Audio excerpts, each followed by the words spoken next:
포인트가 조금 더 강화된 형태다라고 보시면 될 것 같습니다.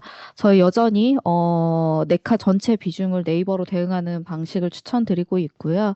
4분기 실적도 크게 네이버는 조금 시장보다 잘 나오고 카카오는 시장보다 조금 못 나오는 형태일 것 같습니다. 지금 각 증권사들에서 관련된 프리뷰들이 거의 다 진행이 되면서 네이버는 이제 조금씩 올라와서 이제 6천억대를 만들고 있고요. 원래 이제 저희가 프리뷰 썼었을 때 네이버가 이제 6천억, 카카오가 시장 눈높이 2천억이었는데 각각이 지금 조금씩 조정이 된 상황이다라고 봐주시면 될 것 같습니다. 아마 1분기 흐름도 비슷하게 4분기처럼 흘러가지 않을까라고 생각하고 있고요.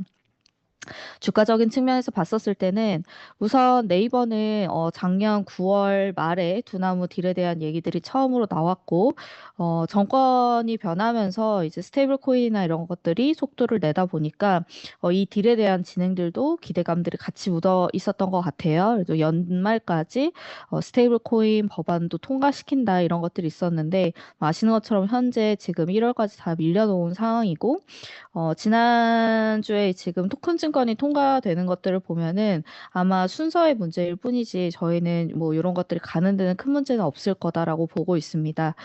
이벤트들 먼저 짚어드리면은 네이버 같은 경우에는 이찬진 금감원장이 확인을 해주었죠. 2, 3월 내에 두나무 합병 승인 신청이 있을 것으로 알고 있다라고 얘기를 했기 때문에 어, 승인 신청하면 저는 뭐 별 무리 없이 좀 살펴보다가 합병을 내줄 거라고 보고 있고 정치권에서 계속 나오고 있는 15에서 20% 룰이라고 얘기하는 것들에 지금 이들이 합당하게 부합하기 때문에 거기서도 별 무리가 없을 거라고 생각합니다. 저희는 두나무가 연결되는 실적 자체를 보는 게 아니라 거기서 스테이블 코인을 이제 비이클로 이용해서 전동 금융사가 하는 현재 이 증권사의 영역들을 사실상 침범에 들어갈 거다라는 그림으로 많이 얘기들을 드렸었고, 작년 12월에 미래에셋 그룹이 코인 거래소인 코빗을 100% 샀죠. 그리고 최근에 이제 삼성금융그룹 계열에서 카카오 인베스트먼트가 갖고 있는 두나무 지분 구주를 떠온다 이런 얘기들이 결국에는 이게 보이거든요. 유럽에서 일어나고 있는 일들을 보면은 그래서 어, 주식이 우리가 주식 시장이 좋잖아요. 근데 이거에 대해서 라이센스 비즈니스다 보니까 우리가 증권사만을 통해서 거래 가능했었던 영역인데 이 토큰 증권이 되면서 결국에는 코인 거래소들이 이 영역들로 침범이 가능해진다라는 측면에서 저희가 네이버에 새로운 비즈니스가 생기기 때문에 요거는 완전 다른 그림이다. 이런 얘기들을 드렸고, 말씀드렸던 이 합병 승인이 나고 나면 그 후에 두 회사가 이제 합병된 채로 시너지에 대해서 그때부터 얘기해 줄 수 있을 거라고 생각을 합니다. 작년 카카오 때 기억해 보시면은 사실 상반기에 저희도 회사에서 직접적으로 나온 얘기가 없다 보니까 뭐 손짓 발짓 해가면서 설명을 드렸었고, 주가로 반영되기 시작했던 것들이 이제 그 7월 달 회사에서 본격적으로 우리가 이런 방식으로 개편을 하겠다라고 하면서 반영이 됐던 것처럼 저는 지금 그런 작년 카카오 상반기 같은 네이버가 지금 눌림목이라고 생각을 합니다. 그래서 저는 현재가 마지막 눌림목이라고 생각을 하고 있고요. 말씀드렸던 것처럼 2월 실적 발표가 지나면서 아마 합병 승인이 들어갈 거고, 승인되고 나면 얘기들이 나올 거라서 그거 즐기시기에 괜찮을 거다라고 생각을 합니다. 어, 쿠팡 관련해서도 성과들이 괜찮아요. 그래서 아시겠지만 1분기는 광고도 그렇고 커머스도 그렇고 이게 그렇게 성수기가 아니거든요. 근데 원래 3분기 스마트 스토어 성장률이 한 12%대 나왔었는데 4분기는 쿠팡 효과가 일주일밖에 안 들어와서 크지 않았고요. 지금 1월 달은 제 생각에 5에서 10% 정도 포인트 성장률들이 올라가지 않았을까 싶습니다. 그래서 숫자적으로는 매우 괜찮습니다. 광고도 커머스도 제 생각에는 매우 괜찮을 것 같다라고 생각이 들고 특히 커머스보다 광고가 1분기 원래 비수기인 영향에도 그 베이스의 효과까지 하면서 훨씬 더 강해질 거다. 그래서 외국인들은 숫자를 회사에서 좀 확인받으면서 움직이는 형태들이 있기 때문에 제 생각에는 저희는 말씀드렸던 2월 실적을 통해서 쿠팡 효과에 대한 어느 정도 가이드를 준다라고 한다면 그때부터 본격적으로 움직일 거다라고 생각합니다. 저희는 네이버 주가가 올해 이벤트들이 나오면서 이제 우상향할 거라고 생각을 하는데 이렇게 되면 카카오는 박스권의 흐름일 거라고 보고 있고요. 만약에 네이버 주가가 가지 못한다라고 한다면 카카오는 아마 밸류에이션이 계속적으로 떨어지고 실적은 좋아지는 작년 하반기 넷마블 같은 그림이 나올 거라고 생각을 합니다. 그래서 요렇게 말씀은 드리고 있고요. 게임 같은 경우에는 저희가 작년 이제 11월 전망에서 콜로 말씀드렸었던 것들은 펄어비스 하나였고 나머지들은 추천드리지 않았습니다. 특히 이제 코스피에 있는 게임주들 같은 경우에는 뭐 오늘도 그렇지만 뭐 이런 대형주들 이렇게 반도체, 자동차 이런 큰 주식들을 움직였을 때 뭐 플랫폼과 함께 같이 수급들이 빨리는 그림들이 나왔었기 때문에 저희는 특별하게 추천을 드리지 않았었고 이제 1월 들어와서 저희가 넷마블이랑 NHN을 레이팅들을 다 올렸습니다. 저는 지금 사도 된다라고 보고 있고요.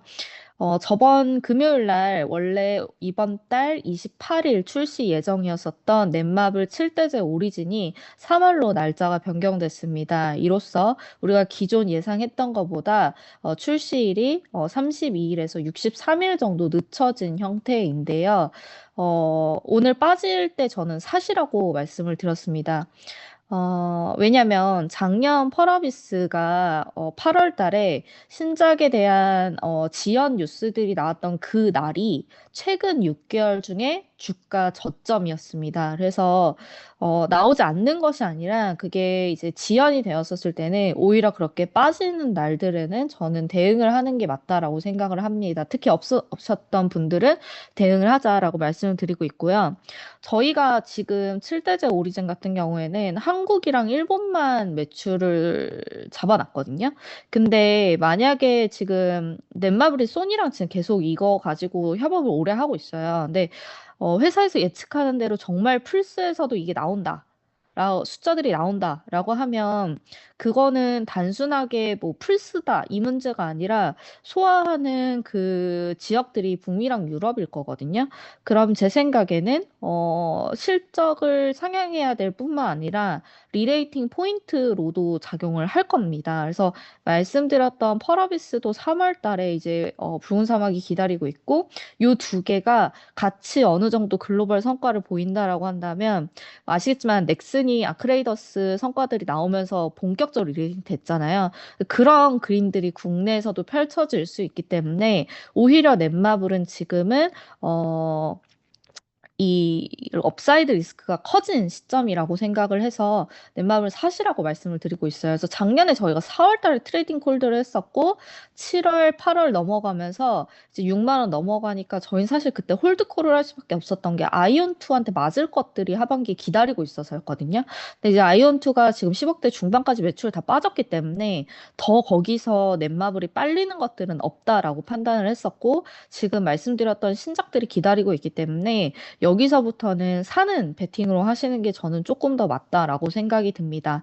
펄어비스는 저희가 출시하고 나서 1년 반 동안 잡아놓은 출시량이 1,000만 장이에요. 되게 무모해 보이실 수 있는데 최근에 나온 뉴스를 보시면은 시프트업의 스텔라 블레이드가 24년 4월 말에 나왔었죠. 이제 그러고 나서 1년 반 정도 된 거잖아요. 여태까지 이제 누적해서 판매량이 610만 장입니다. 이제 24년 4월 달에 플스5 독점으로 나왔었고, 그러고 21년 정도가 지난 25년 6월 달에 아시는 것처럼 스팀으로 이게 확장이 됐습니다. 그렇게 됐을 때 6만 장이거든요. 근데 말씀드렸던 이 펄어비스 붉은 사막 같은 경우에는 플스, 엑박, 스팀 모든 플랫폼이 동시 출시해요. 그렇게 되면은 제 생각에 같은 1년 반 동안 1,000만 장을 예상하는 것들이 불가능하다라고 보기는 저는 어렵다라고 생각을 합니다. 그래서 여기 요즘 스팀에서 판매량들이 가장 세게 나오는데 가장 중요한 지역은 당연 중국입니다. 일반적으로 중국이 판호를 받아야 된다라고 알고 계시지만 이 스팀을 이용하면 판호를 안 받고도 중국에 출시할 수 있어요. 그러면은 거기서의 반응을 볼 때 저는 현지에서 어땠나들을 좀 중요하게 보고 있는데 지난 8월 차이나조이에 이제 펄어비스가 참석을 했었는데 이건 펄을 싫어하시는 분들도 인정을 해요. 딱 두 개 부스에 줄이 서 있었어요. 그게 텐센트랑 펄어비스입니다. 저는 이 정도면 베팅해도 된다라고 생각을 해요. 그래서 요 3월 달에 요 두 개가 같이 성과들이 글로벌에서 좀 터져주는 것들이 눈에 보이면 저는 그때부터 외국인들이 본격적으로 다시 좀 국내 게임사들을 볼 거라고 생각을 합니다. 그래서 그런 측면에서 저는 펄은 시장보다 제가 많이 좋게 보는 것 같고 넷마블은 글로벌 성과에 대해서는 제가 오히려 좀 보수적으로 보는데 그런 업사이드 리스크를 제하고 그냥 숫자적으로 신작이 들어온다라는 포인트만으로도 저는 지금은 매수 대응이 맞다라고 생각합니다. NHN은 심플합니다. 여기는 웹보드 결제 완화 때문인데요. 22년 7월부터 새로운 결제 한도가 이제 적용됐었고 이제 22년은 반밖에 적용이 안 됐을 거 아니에요. 그래서 23년을 그 규제 이전과 비교해 보면 웹보드 매출이 31% 늘었습니다. 월 결제 한도가 50만 원에서 70만 원으로 올랐으니까 40% 올랐을 때 회사의 매출이 31% 늘었었는데요. 이번 이제 30일까지 지난 30일까지 문체부에서 산업에서 관련된 내용들을 받았었고 이제 이거에 기반해서 올해 아마 7월부터 새로운 결제 한도가 적용될 예정입니다. 그래서 70만 원에서 100만 원으로 변한다라고 하면은 기존 대비해서 42% 월결제 한도가 늘어나는 효과인데 그 2년 동안 올해는 절반밖에 안 되니까요.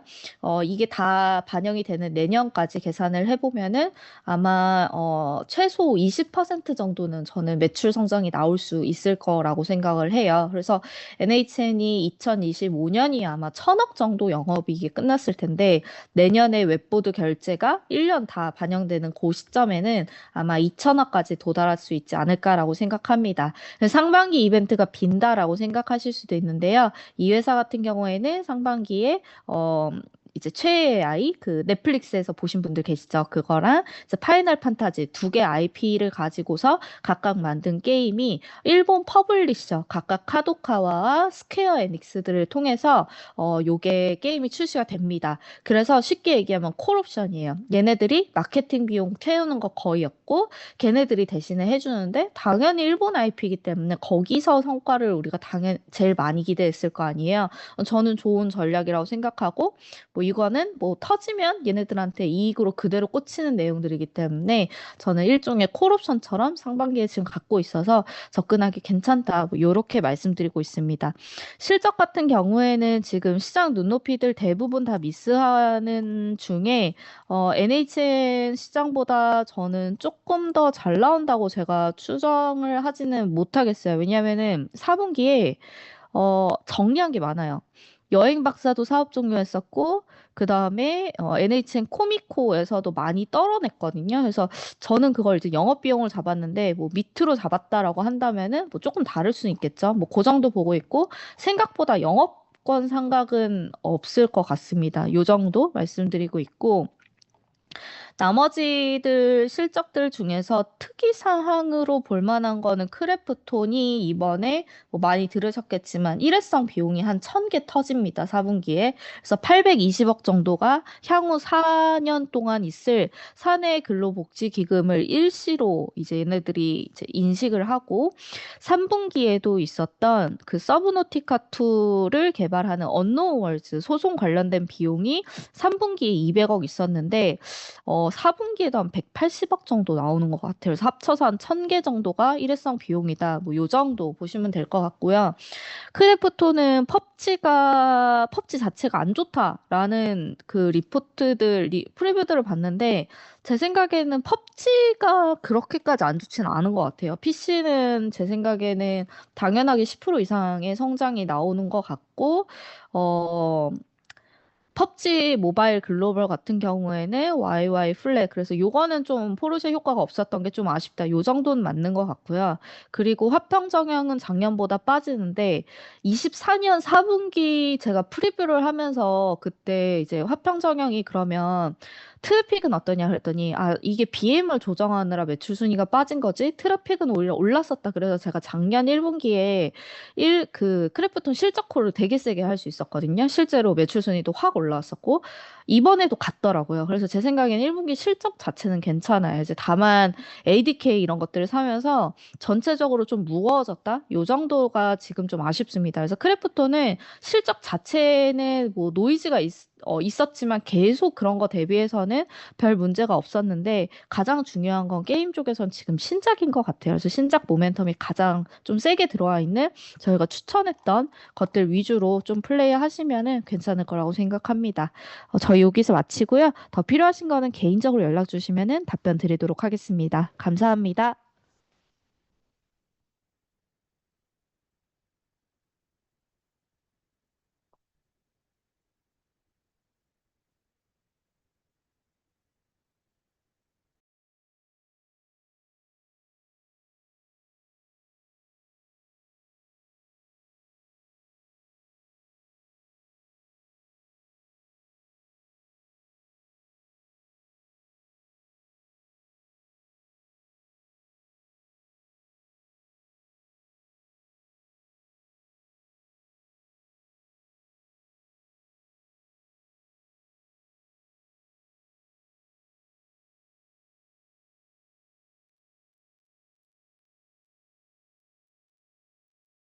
네, 안녕하십니까. 메리츠증권에서 전기전자 IT 부품 담당하고 있는 양승수 연구원입니다.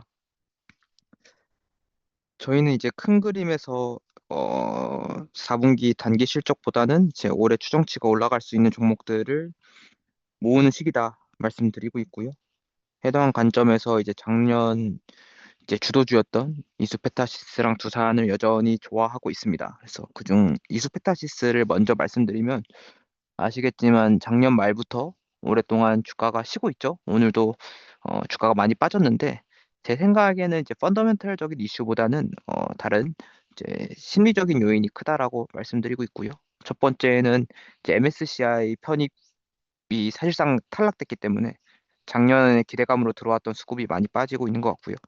두 번째는 아시는 것처럼 이제 메모리로의 수급 변화 속에서 좀 상대적으로 밸류에이션이 비싼 종목인 이수 페타를 팔자 이런 심리적인 변화가 큰 것 같고요. 마지막이 또 4분기 실적이 사실 작년에 이수가 주가적으로 크게 펌핑 받던 구간에서는 분기 숫자가 굉장히 잘 나왔었는데 제가 파악하기로는 4분기 실적은 컨센서스 정도에 부합하지 않을까 보고 있습니다. 왜냐하면 기억하시겠지만 이수가 예전에 사공장 새롭게 가동하는 시점에서도 여러 가지 일회성 비용이 반영되면서 한 두 개 분기 정도 쇼크가 났었어요. 근데 이번 4분기도 아시겠지만 5공장이 가동하는 시점이기 때문에 관련한 여러 가지 일회성 비용이 반영될 걸로 파악하고 있고요. 근데 반대로 생각하시면 일회성 비용이 빠지는 1분기부터는 바로 숫자가 올라갈 수 있는 구간이 아닌가 생각하고 있습니다. 또한 저희가 이수를 좋게 보는 거는 올해 이제 하반기 추정치가 저는 시장에서 보는 눈높이가 너무 낮다라고 말씀드리고 있고요. 왜냐하면 작년에 이수가 이제 6월부터 TPU V7 아이언우드 양산을 시작하면서 이익이 크게 개선되었는데요. 여기서 이제 주목할 점이 아이언우드양 MLB 스펙이 아직 매우 낮습니다. MLB 기준으로는 제가 파악하기로는 층수가 한 24층 정도 되고요. 물론 이제 CCL 같은 주요 소재들이 많이 바뀌면서 기존 6세대 트릴리움 제품 대비해서는 단가가 일부 올랐습니다. 그럼에도 저는 한 1.3배 정도 오른 걸로 파악하고 있어요. 근데 이제 분기 보고서 가서 보시면 아시겠지만 TPU V7 양산 시작하면서 이수가 작년 3분기 전체 블렌디드 ASP가 QOQ로 한 16% 정도 올랐거든요. 그러면서 3분기 숫자가 크게 점프가 된 건데 올해 양산되는 8세대향 제품부터는 회사가 작년 초부터 강조하던 다중적층 기술이 처음으로 적용이 됩니다. 그래서 이제 HDI 혹은 뭐 시퀀셜 기술이 적용이 될 것 같아요. 그렇게 되면은 단가가 최소 2배 오르죠. 단가가 최소 2배 오르는 구간에서 아까 얘기 드린 것처럼 1.3배 오를 때 블렌디드 ASP가 16% 올랐기 때문에 물론 이제 기저가 많이 높아 있지만 저는 블렌디드 ASP가 최소 30% 정도는 오를 수 있지 않을까 보고 있고요. 제가 이번에 프리뷰를 내면서 참고로 이제 30% QOQ로 증가한다라고 잡으면 그냥 여담이긴 한데 다른 분들과의 괴리율이 너무 커지긴 합니다. 그래서 이번에는 제가 한 20% 정도 QOQ로 올라가는 걸로 보수적으로 잡았을 때도 현재 시장 컨센서스 대비 좀 높은 숫자를 보고 있는 상황이고요. 저는 하반기로 갈수록 제 숫자 이상으로 충분히 상향 조정될 수 있지 않을까 싶어서 큰 그림에서 이수는 주가가 오래 쉬었고 1분기부터 숫자는 바로 좋아지는데 연간 눈높이는 올라갈 수 있는 상황이니 좋은 종목이 아닐까 강조드리고 있는 상황입니다.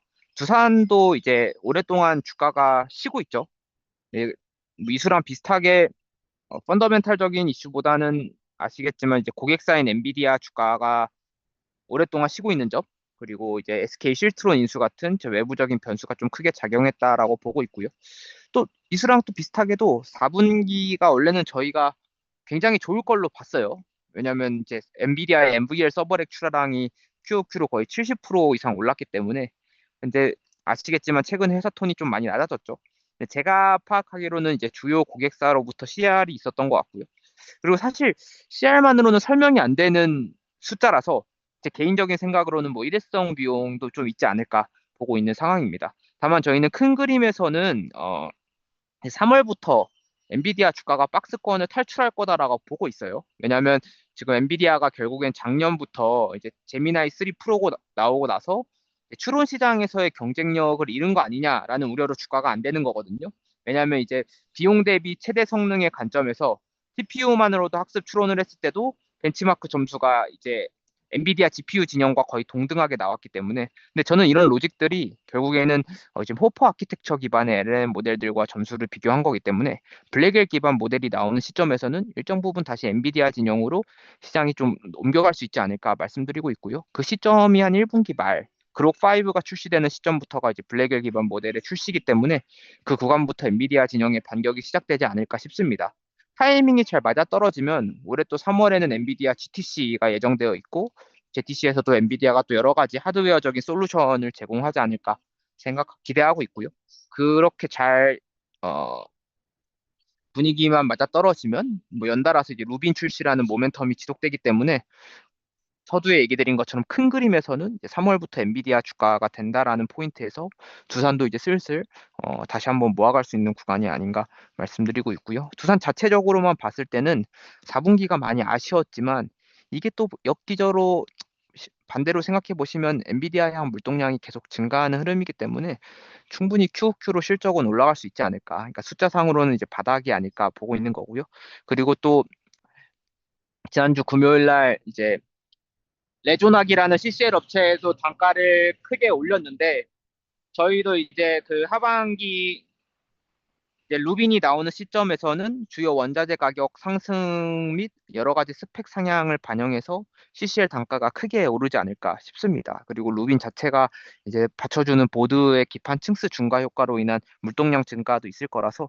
그리고 많은 분들이 얘기하시는 케이블리스 구조에 적용되는 미드플레인 PCB까지도 만약 납품하게 되면 뭐 추가적인 컨텐츠 그로스가 생기니 추정치가 여기서 충분히 더 올라갈 수 있다라고 보는 거고요. 그래서 두산도 지금 주가가 지지부진한 구간에서 잘 모아가시면은 하반기에는 충분히 좋은 기회를 주지 않을까로 보고 있는 상황입니다. 그 외에 대형주로는 여전히 저희는 삼성전기를 가장 선호하고요. MLCC 너무나도 좋아지고 있고 거기에 얹어서 이제 플리츠 BJ까지 계속 좋아지는 구간이기 때문에 밸류에이션적으로 봤을 때는 릴레이팅이 더 갈 수 있는 구간이 아닌가 말씀드리고 있습니다. 특히 저희는 다른 회사들이 보는 것보다 플리츠 BJ 스토리를 너무나도 좋게 보고 있고요. 제가 오늘 코멘트도 쓰긴 했지만 이제 레조낙이 이제 30% 가격 인상을 발표한 게 이제 업스트림에서 먼저 이제 가격 인상을 발표한 거고 다운스트림 관점에서 봤을 때는 이 AI 기반 플리츠 BJ도 여전히 수요 공급이 매우 타이트하기 때문에 이 업스트림 단의 가격 인상을 반영해서 AI용 플리츠 BJ도 가격이 올라가는 사이클에 뭐 시발점이지 않나 얘기 드리고 있습니다. 그래서 올해 저는 플리츠 BJ 쪽에서 뭐 시장이 생각하는 것보다 숫자적으로는 조금 더 세게 나올 수 있지 않을까 싶어서요. MLCC 쪽도 물론 좋지만 이쪽으로 봤을 때도 추정치가 조금 더 올라갈 수 있는 여지도 있고 서두 얘기 드린 것처럼 두 사이클 모두 AI 기반으로 좋아지는 구간이다라는 점을 기반으로 했을 때는 릴레이팅도 더 가능하지 구간이지 않을까 말씀드리고 있습니다. 다만 이게 실적 발표 기간이다 보니까 첨언을 하나 더 말씀드리면 저희가 전기를 연중으로는 계속 좋게 보고 있는 상황인데 이번 실적 발표는 뭐 단기에는 좀 조심하지 않을까 조심할 필요가 있지 않을까 생각하고 있고요. 왜냐하면 이제 그 어찌됐든 이제 그 삼성전기나 뭐 이런 대형주들 이제 큰 기업들은 아시겠지만 분기 실적 발표를 하면은 그 다음 분기에 대한 큰 그림을 제공을 해주죠. 근데 삼성전기가 아쉽게도 이제 회사의 톤이 막 그렇게 센 상황은 아니기 때문에 뭐 1분기 톤이 저는 조금 보수적으로 나오지 않을까 생각하고 있고요. 뭐 단기 LTA 뭐 계약 얘기까지 나오면서 주가가 더 올랐기 때문에 뭐 4분기 실적 발표하는 그 구간에서는 뭐 단기 주가 조정 가능성은 좀 있지 않나. 다만 저희는 회사의 뭐 생각은 회사의 생각이고 저희가 봤을 때는 그 비즈니스가 좋아지는 구조 속에서는 추정치가 충분히 더 올라갈 수 있고 릴레이팅도 될 수 있기 때문에 뭐 단기 주가 조정 국면에서도 여전히 삼성전기를 모아가는 전략을 추천드리고 있습니다. 뒷판도 저희는 추정치 상향 가능성이 높은 종목들 위주로 접근하자 말씀드리고 있고요. 대덕전자가 현재 연간 컨센서스가 한 1,500개 초중반인데 이게 한 분이 한 2,300개 정도 쓰셨어요. 그러니까 이거를 빼고 나면 사실상 컨센서스가 한 1,400개 정도 나오는 건데 지금 회사의 톤이 갑자기 강해졌죠. 그래서 올해 1분기부터 400개가 넘어가는 그림으로 이제 소통이 되고 있고 그런 부분이 반영되게 되면 뭐 QOQ로 실적은 올라가는 걸로 소통이 될 거니까 저희는 충분히 숫자적으로 뭐 상향 조정될 수 있는 상황이 아닌가 강조드리고 있고요.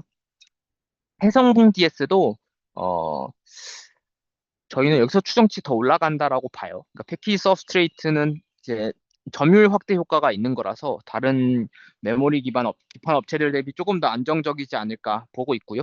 또 리드 프레임이 단가가 오를 것 같아요. 왜냐하면 이제 LME 가격 연동제의 특성이 있기도 하고 작년에 이제 경쟁사들이 가격을 올릴 때 혼자 안 올렸기 때문에 뭐 가격을 올릴 가능성이 저희는 높다라고 보고 있습니다. 그래서 이런 부분들이 뭐 시장과 소통되는 시점부터는 해성 DS도 추정치가 더 오를 수 있기 때문에 또 아시겠지만 해성 DS가 밸류에이션적으로 항상 싸죠. 큰 부담도 없기 때문에 되게 안정적인 종목이 아닌가라고 생각하고 있습니다. 그리고 이제 세트 시장 관점에서는 저희는 이제 애플 폴더블 관련주들 이게 결국에는 지금 테마성으로 많은 분들이 접근하기 때문에 주가의 변동폭이 굉장히 강하긴 한데 올해 결국에는 세트 시장에서 주목할 만한 유일한 변화이기도 하고 실제로 애플이 출시되는 시점에 맞춰서 시장의 주목을 더 받을 수 있을 거다라고 생각하고 있기 때문에 관련주들은 여전히 좋게 보고 있는 관점이고요. 저희가 커버하고 있는 기업 중에서는 이제 파이nem텍을 최선호주로 얘기하고 있고 이제 뭐 국내 소부장 업체들 중에서는 삼성 디스플레이랑 같이 납품하는 업체들을 제외하면 뭐 유일하게 좀 퍼스트 벤더로 들어갈 수 있는 모멘텀이 있지 않나 강조드리고 있습니다. 그리고 그 외에는 저희가 이제 자본 종목들 중에서는 뭐 성수기와 이제 기저효과로 좀 숫자가 받쳐줄 수 있는데 최근에 주목받고 있는 이제 로봇 관련 모멘텀 있는 종목들 좀 선호하고 있고요. 대표적으로 제가 커버하고 있는 기업 중에 이제 뉴프렉스 같은 경우는 이제 보스턴 다이너믹스의 항 수주를 받았습니다. 그래서 올해부터 해당 이제 비전 센싱용 FPCB 납품할 예정이기 때문에 뭐 오늘 좀 주가적으로 주목받는 것 같은데 사실 다른 로봇 관련주도 오른 것 대비해서는 굉장히 미미하기 때문에 충분히 더 좋게 볼 수 있는 상황이 아닌가 강조드리고 있고요. 그리고 뭐 제 커버 기업은 아니나 이제 액트로도 이제 기사가 한번 났죠. 그래서 네, 올해 모델부터 이제 옵티머스가 기존에는 액추에이터를 탑재하지 않았는데 이제 카메라 모듈에 자동 초점 액추에이터를 탑재를 하거든요. 해당 모델향 이제 AF 액추에이터, 그러니까 자동 초점 액추에이터를 액트로가 수주를 받았고요. 이게 아마 올해 상반기 내로 실제 매출이 찍힐 것 같아요. 그래서 사실 옵티머스 관련주로 인식이 되는 종목들이 굉장히 많은데 실제로 매출이 찍힌 업체는 극소수이기 때문에 저희는 실제로 매출이 반영될 수 있는 종목이다라는 점에서 뭐 주가가 많이 올랐지만 뭐 매력도는 여전히 높지 않나 말씀드리고 있습니다. 뭐 마지막으로 아까 기판 업체들 얘기 드릴 때 제가 코멘트를 못 드렸는데 뭐 작은 종목이긴 하나 네오티스 여전히 굉장히 좋게 보고 있고요.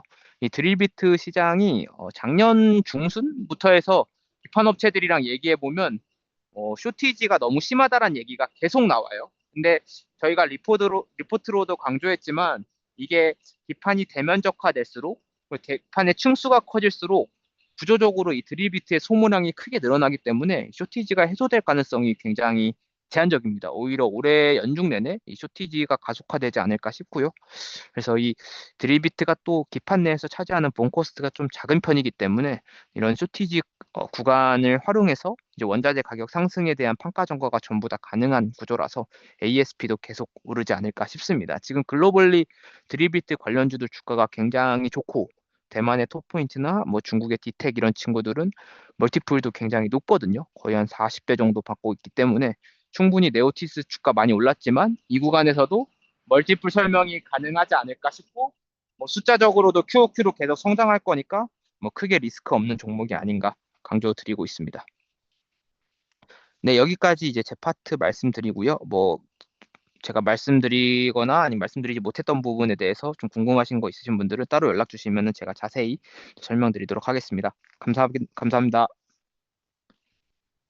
네, 안녕하십니까. 메리츠 유틸리티 건설 담당자 문경원 연구원입니다. 오늘 마지막 순서를 맡게 되었는데요. 제 섹터인 유틸리티와 건설은 최근 한두 달 동안 주가 많이 올랐는데 기분이 좋으면서도 약간 불안한 부분도 있습니다. 그렇기 때문에 혹시나 이 4분기 실적을 통해서 오르거나 빠질 빌미가 나타나지는 않을까 기대 반, 걱정 반으로 4분기 실적을 맞이하고 있는데요. 우선 유틸리티 산업부터 말씀드리겠습니다. 한국전력은 컨센서스 부합 예상합니다. 11월, 12월에 S&P가 역대급으로 하락했음에도 불구하고 원전 이용률이 이번 4분기에 급락했습니다. 이런 것이 S&P 하락을 상쇄를 할 것 같고요. 3.2조 원 정도 영업이익을 예상을 하는데 문제는 4분기에 좀 불확실성이 하나 있습니다. 해외 원전 건설 사업 관련해서 이러한 수선 비용이 증가할 우려가 있다라는 건데요.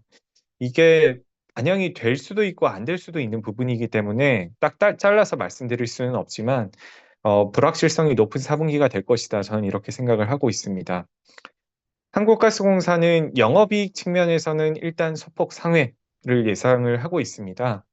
어, 그 사회적 약자에 대한 어떤 그런 할인 비용이 하락했기 때문으로 봐주시면 될 것 같고요.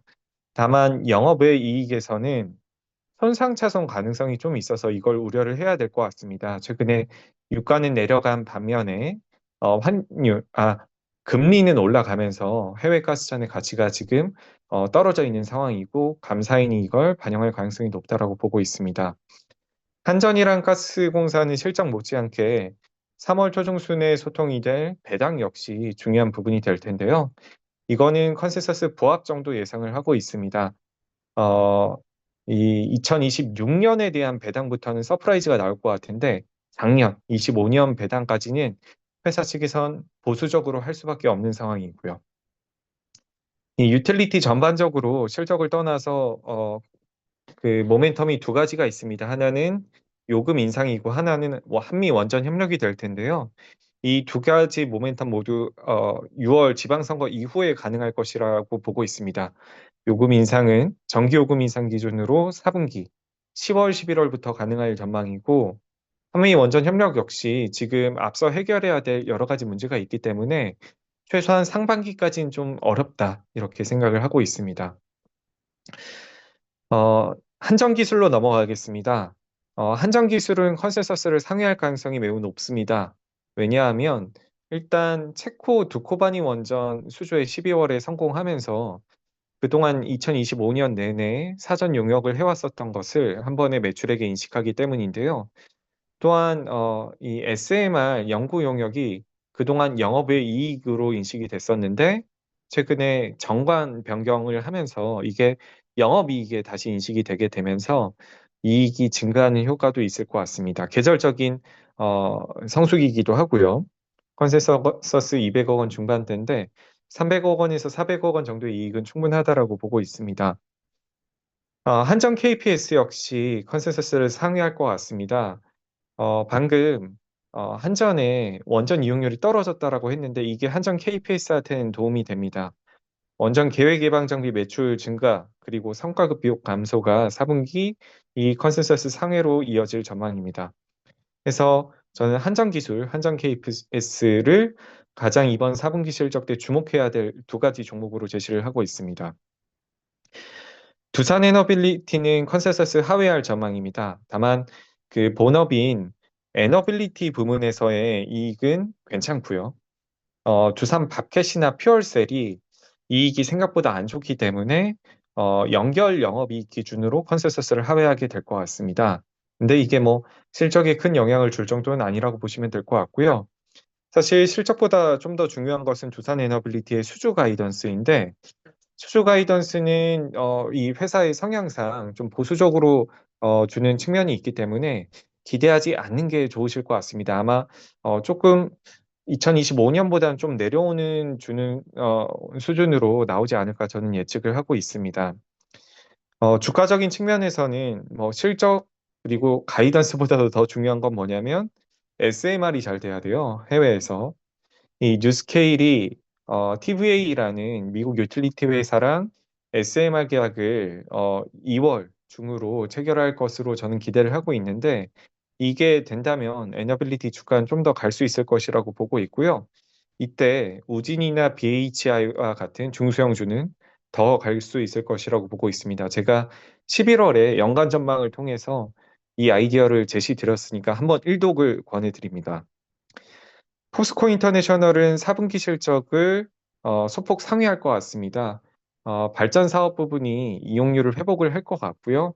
지난 4분기, 24년 4분기에 기저가 워낙 낮기 때문에 컨센서스 상회는 충분히 가능해 보입니다. 최근 주가 상승은 뭐 휘토류, 알래스카 LNG, 2차 전지 등등에 대한 기대감이 다 반영이 되어 있는 것 같은데 일단은 지금 펀더멘털적으로 개선되는 요인은 크진 않기 때문에 조금 보수적으로 보고 있고요.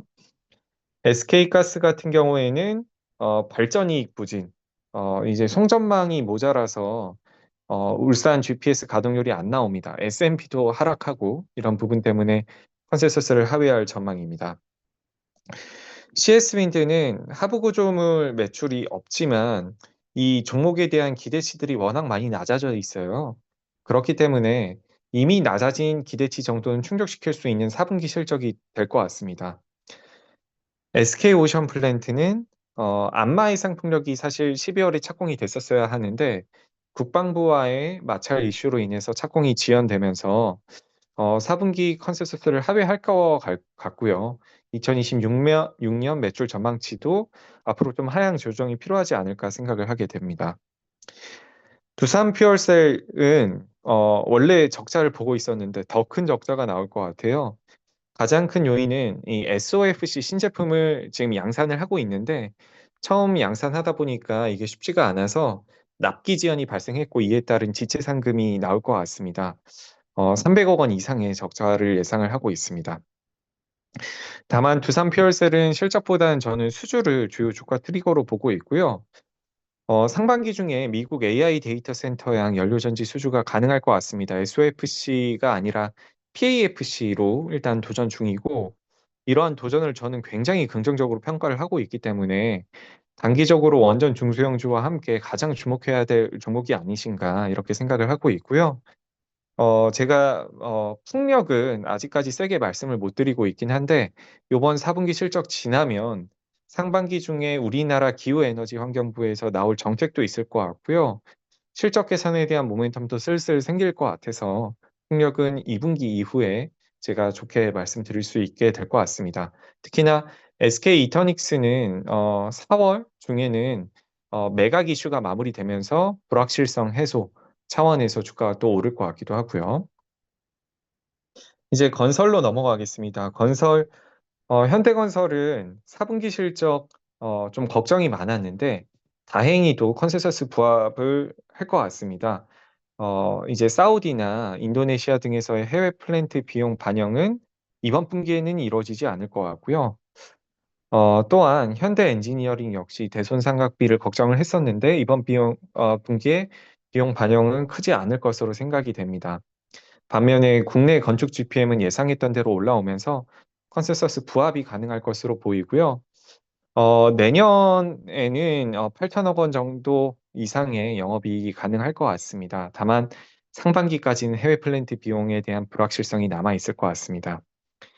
현대건설 주가가 최근에 많이 올랐는데요. 원전 기대감 때문인데 다만 원전 수주에 대한 모멘텀이 진짜 올라오려면 상반기보다는 하반기를 기다리셔야 된다라는 점 염두에 두셔야 될 것 같습니다.